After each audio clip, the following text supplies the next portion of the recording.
নমস্কাৰ বন্ধুসকল, মোৰ নাম বিক্ৰম বৰ্মন। বহুত দিনৰ পিছত ভিডিঅ' বনাবলৈ আহিছোঁ। অসম পুলিচৰ যেহেতু এতিয়ালৈকে কোনো আপডেটছ অহা নাই, যাৰ বাবে মই ভিডিঅ' বনোৱা নাই। আপোনালোকৰ এতিয়া ইলেকশ্যনটো হৈ গৈছে। এতিয়া বহুতো সোনকালে আপোনালোকৰ ইণ্টাৰভিউটো হ'ব। আপোনালোকে কিমান আগবাঢ়ি আছে, আপোনালোকৰ ৰানিঙত, লং জাম্পত, চিন আপত, ঠিক আছে, ষ্টাডি কেনেকুৱা চলি আছে আপোনালোকৰ। কমেণ্ট বক্সত ক'ব। বহুতো সময় হয়তো এতিয়া নাই।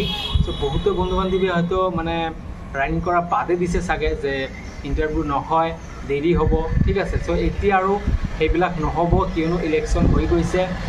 এতিয়া বহুতো সোনকালে আপোনালোকৰ ইণ্টাৰভিউ হ'ব, ঠিক আছে। আপোনালোকৰ যিটো অসম পুলিচৰ অফিচিয়েল ৱেবছাইট আছে, তাতে হয়তো এই কিছুদিনমান ভিতৰতেই আপোনালোকক সেই নটিফিকেশ্যন এটা মাৰি দিব পাৰে যে এই তাৰিখে আপোনালোকৰ ইণ্টাৰভিউ হ'ব, ইমান তাৰিখে আপোনালোকৰ ইণ্টাৰভিউ হ'ব। আপোনালোকে প্ৰিপেৰেশ্যন কৰিয়ে থাকক, ঠিক আছে।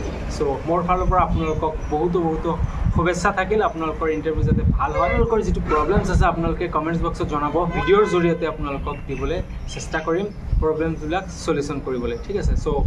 আজি ইয়ালৈ, জয় হিন্দ, জয় ভাৰত।